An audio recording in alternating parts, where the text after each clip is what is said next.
네, 안녕하세요. 테슬라 투자로 은퇴하기 아트라운 TV입니다. 자, 이제 다가오는 주에 FOMC 회의가 있습니다. 테슬라도 기로에 서 있다라고 볼 수 있겠는데요. 다음 주 주가라든지 상황이 궁금하면 오늘 영상 꼭 보셔야 될 것 같아요. 자, 미국의 금융 시스템 리스크가 계속해서 나오고 있는데요. 극도의 주의가 필요한 순간이다라고 볼 수 있겠습니다. 그리고 하드웨어 4.0이 계속해서 속속 나오고 있어요. 모델 SX가 테슬라의 하드웨어 4.0을 포함해서 나오고 있는데 이것에 관련된 리뷰도 해보도록 하겠고요. 테슬라가 아직도 스타트업 정신이 살아있는 것 같습니다. 3대 지수 현황 간략히 살펴보고 가도록 하겠습니다.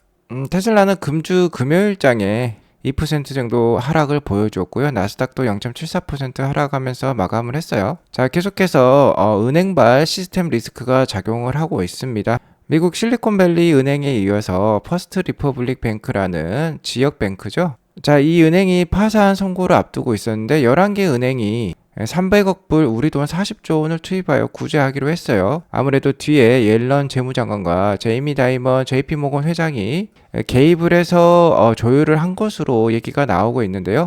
그럼에도 불구하고 퍼스트 리퍼블릭 뱅크에서 배당 중단을 선언하면서 오늘 불안감을 키웠습니다. 자, 이에 따라서 은행주들이 급격히 하락을 보여주었고요.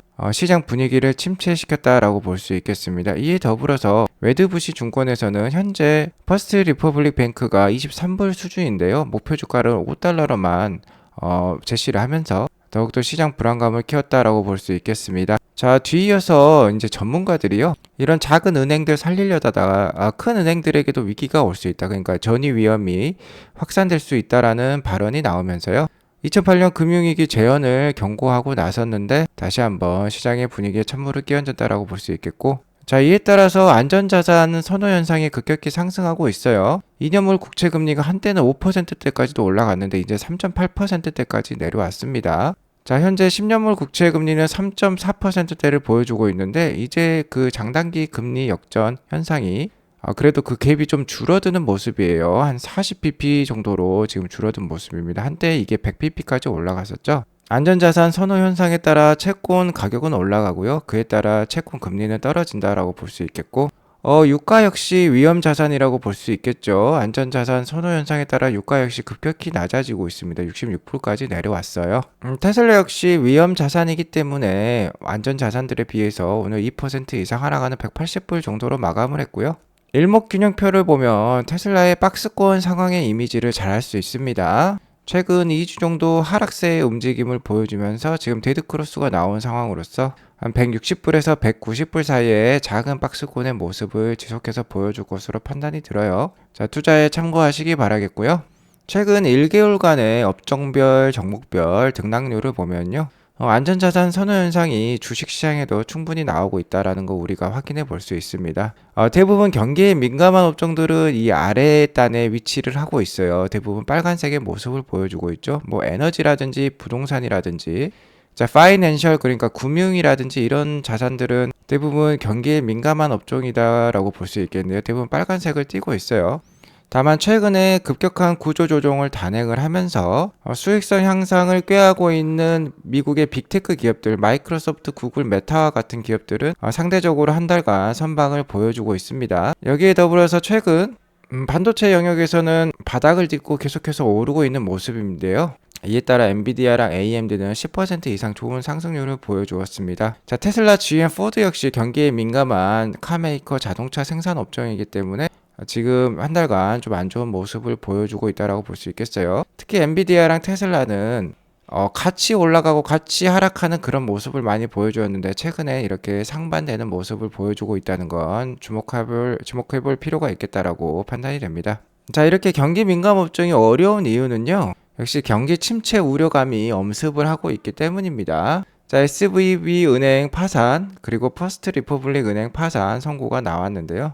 자, 이에 따라서 금융 시스템 리스크 발생 우려가 나왔다라고 볼 수 있겠고, 이러한 은행들로부터 차입을 해서 사업을 영위하는 그런 회사들이 있겠는데요. 그런 회사들이 자금을 제대로 구할 수 없으면 임직원들에게도 충분한 월급을 줄 수 없고, 그렇게 되면 이제 경기 침체 상황도 발생할 수 있다는 거죠. 자, 이러한 금융위기의 책임은 누구에게 있을까요? 미국인들 뭐 4,200명을 대상으로 이렇게 조사를 해보니까, 일단 첫 번째로 꼽는 거는 뱅크 매니지먼트. 그러니까 이런 은행들의 방만한 경영에도 그게 기인한다라고 볼 수 있겠고, 역시 두 번째는 페드의 급격한 금리 인상을 꼽고 있습니다. 거의 뭐 40대 40의 그런 확률을 보여주고 있는데요. 뭐 SVB나 퍼스트 리퍼블릭이나 가장 직접적으로 연관을 받았던 건 역시 연준의 급속한 기준금리 인상에 있다라고 볼 수 있겠습니다. 연준은 2022년 3월부터 금리 인상을 했는데 작년에는 자이언트 스텝, 그러니까 0.75%포인트에 해당하는 금리 인상을 연속 4번이나 단행을 하기도 했었어요. 자, 이에 따른 후폭풍이 지금 발생 중이다라고 볼 수 있겠는데요. 기준금리 인상에 따라서 은행 보유 자산의 가치는 하락을 하게 됩니다. 특히 채권금리 상승에 따라 채권 가격 하락을 불러일으키게 되고요. 채권 가격 하락은 바로 은행 보유 자산 가치 하락과 이어진다라고 볼 수 있겠고, 이에 따라서 은행이 부실화되는 거죠. 은행이 부실화된다라고 하면, 그러니까 은행에 보유하고 있는 자산 가치가 하락한다라고 하면은 해당 은행에 예금을 맡겨둔 고객들은 극도의 불안감을 느끼게 됩니다. 그러면 고객의 뱅크런이 시작이 되고요. 고객에게 예금을 돌려주려면 은행이 보유하고 있는 자산을 매도를 해야 되겠죠. 가뜩이나 자산 가치가 하락했는데 이에 매도를 하게 되면은 손실을 기록을 하게 되고 은행은 지급 불능 상태에 빠지게 됩니다.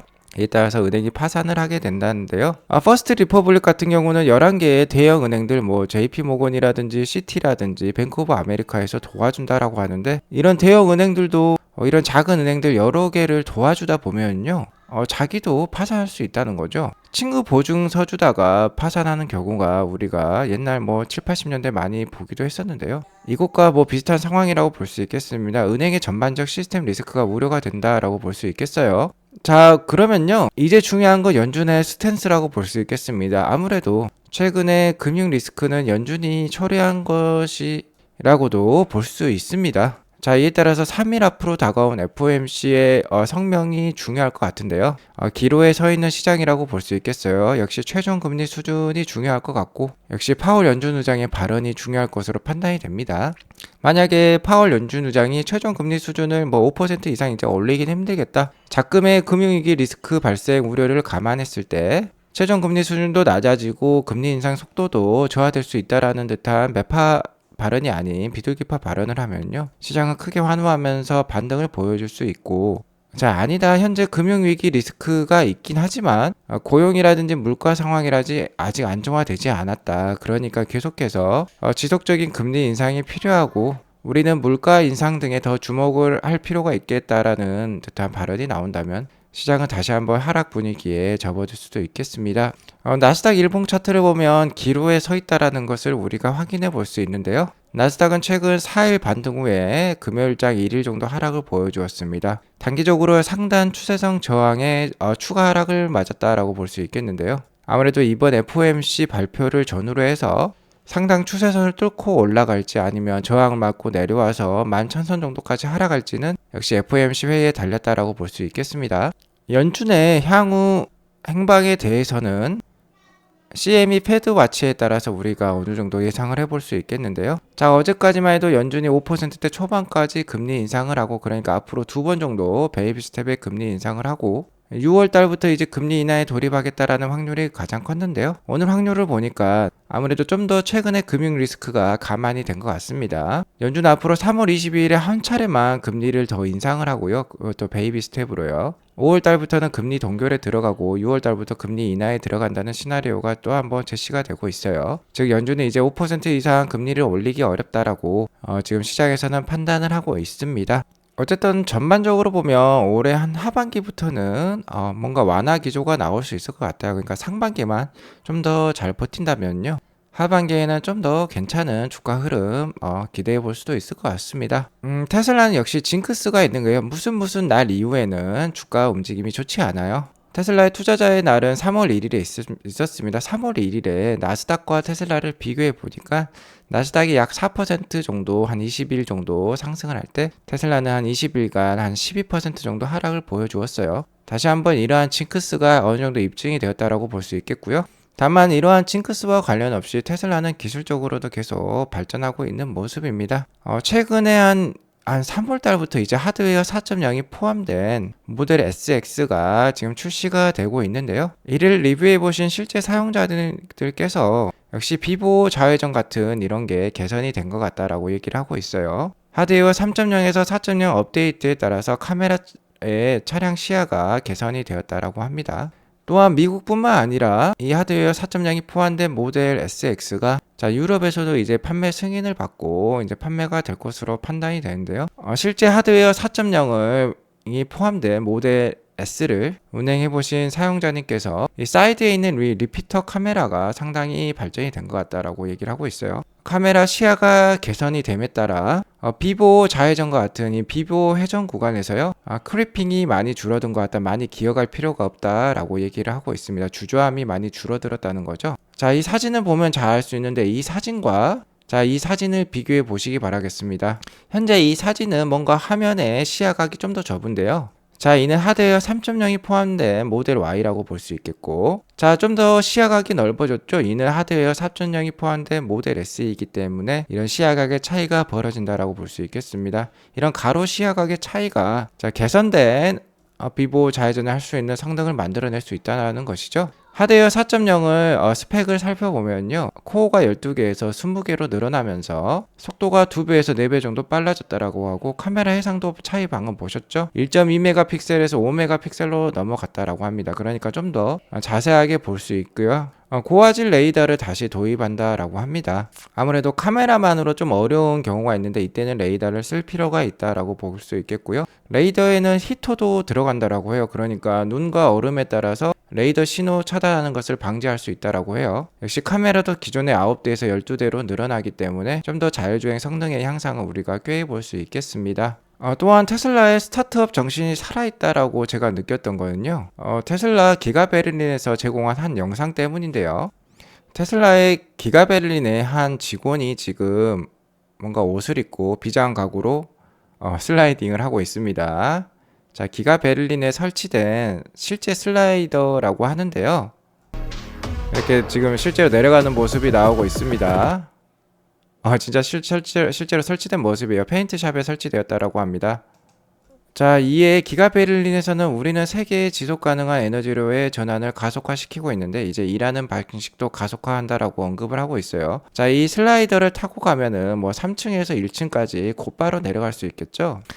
일하는 것도 훨씬 재밌을 겁니다. 그리고 유려한 페인트 칠이 되어 있는데 아무래도 페인트샵에 월등한 기술력을 또 표현하고 있다라고 볼 수 있겠어요. 기가 베를린은 뭐 페인트샵으로 또 유명한 그런 공장이기도 합니다. 이런 것을 보면 아직도 테슬라는 스타트업 정신이 살아있다. 글로벌 시총 10등 안에 드는 거대 기업으로도 이렇게 발전했는데도 불구하고 우리나라 대기업에서는 볼 수 없는 그런 문화를 가지고 있다라고 볼 수 있겠죠. 거의 우리나라 스타트업 기업이 하고 있는 그런 기업 문화를 보여주고 있다라고 볼 수 있겠어요. 아무튼 테슬라가 최근 217불까지도 찍었다가 지금 하락한 모습인데요. 3월 1일 투자자의 날 이후 한 12% 정도 하락을 했지만 그 기간에 EPS 예상의 변화는 거의 없었습니다. 예상치의 변화는 없었어요. 3월 1일에 테슬라의 2024년, 그러니까 포워드 EPS죠. 내년 EPS 전망이 5.62불 정도가 됐었는데 아직도 지금 5.61불 정도를 보여주고 있어요. 여기 보시면 빨간색이 그대로 유지하고 있는 모습 우리가 확인해 볼 수 있습니다. 근데 주가는 이렇게 빠졌다라는 것이죠. 항상 EPS와 주가의 갭이 벌어졌을 때 투자를 하셔야만 됩니다. 200불 막 넘어갈 때 그렇게 급하게 투자할 게 아니라요, 이렇게 떨어졌을 때 투자를 할 필요가 있다는 건데요. 다만 테슬라의 최근의 하락은 역시 매크로의 상황에 의한 것이다 라고 볼 수 있겠습니다. 서두에 말씀드렸다시피 지금 최근 한 달 동안 경기에 민감한 업종들이 다 안 좋아요. 매크로 상황에 의해서 테슬라의 주가도 좌지우지 되고 있다라고 볼 수 있겠는데 2019년부터 2023년 최근 한 4년간의 이런 주가 움직임을 보면 일봉 차트인데 S&P 500입니다. S&P 500이 이렇게 하락 추세선을 길게 그어볼 수 있었는데 최근에 1월 달에 급상승을 보여주면서 이를 뚫어냈었어요. 다만 2월달 들어서 하락세를 보여주면서 다시 이를 하락하면서 내려왔었습니다. 그래도 최근에 상승에 따라서 이 빨간색 선의 51선이 이 파란색 선의 201선을 뚫고 골든 크로스가 나왔었어요. 현재는 골든 크로스 이후에 쉬어가는 구간이라고 볼 수 있겠습니다. 자, 좀 더 확대해 보면 이런 모습이에요. 51선이 201선을 뚫고 지금 골든 크로스가 최근에 1월달에 나왔었습니다. 하지만 주가는 다시 한번 201선 아래에 지금 위치해 있다라고 볼 수 있겠는데, 지난 2020년 코로나 사태 때에도 이렇게 골든 크로스가 나오면서 이렇게 대세 상승이 나왔던 미국 증시였어요. 자, 그러니까 이제 대세 상승을 기대해 볼 수도 있습니다. 이렇게 골든 크로스가 이미 나왔기 때문에. 자, 이는 2016년 4월부터 아주 잘 지켜졌다라고 볼 수 있겠어요. 2016년 4월에 골든 크로스가 나오면서 대세 상승을 보여주었고, 2019년에도 골든 크로스가 나오면서 한 차례의 대세 상승, 2020년에도 마찬가지입니다. 자, 그러니까 최근으로만 봤을 때는 이 골든 크로스가 잘 지켜졌었어요. 자, 하지만 1977년도로 시간을 돌려보면요. 자, 이때도 골든 크로스가 나왔었습니다. 51선이 201선을 뚫고 올라왔어요. 이렇게 크게 상승을 한번 보여주었었는데, 주가가 201선을 뚫고 내려가자 그 이후에 바로 데드 크로스가 나오면서 1년 가까이 약 15% 이상 추가적으로 시장 하락이 있었습니다. 자, 시장이 15% 하락하면요. 웬만한 주식들은 30에서 한 50% 빠졌다라고 보면 됩니다. 자, 1970년대에도 현재와 같이 급속도의 물가 인상이 있었어요. 지금과 비슷한 상황이라고 볼 수 있겠는데, 자, 이렇게 급속한 시장의 하락이 또 올 수도 있는 겁니다. 현재 지금 주가가 201선 아래로 뚫고 내려온 모습이기 때문에 다시 한번 또 금융 시스템 리스크가 우려가 되면서 경기 침체에 올 수도 있으니까요. 조심할 필요는 있겠습니다. 지금 많은 전문가들의 의견이 상반되고 있습니다. 이미 2008년 금융위기 때 미국이 한 차례 크게 겪었기 때문에 금융 시스템 리스크는 없을 것이다, 잘 준비되어 있을 것이다 하면서 경기 침체가 없을 거라는 사람도 있고, 다시 한번 이렇게 경기 침체가 오면서 금융위기가 오면서 다시 한번 주가가 급격하게 하락할 수도 있다라는 견해가 있기 때문에 아무튼 뭐 조심해서 나쁠 건 없겠죠. 자, 이에 따라서 아트론 TV에서는 테슬라 집중 투자자들을 위해서 매매급소 알람 서비스를 전달해 드리고 있습니다. 항상 조심스럽게 투자하도록 도와드리고 있고요. 장기 투자 마인드 항상 심어드리고 있습니다. 투자에 어려움이 있으시다면 한번 가입해 보셔가지고요. 인사이트 많이 받아가 보시면 좋겠습니다. 가입은 매 핸드폰 영상마다 가입 버튼 있으니까 쉽게 가입이 가능하시고요. 아트론TV 애청자분들의 많은 참여 부탁드리도록 하겠습니다. 오늘 이것으로 방송을 마치겠고요. 오늘 방송이 도움이 되었으면 구독과 좋아요 알람 설정 꼭 눌러주세요. 감사합니다.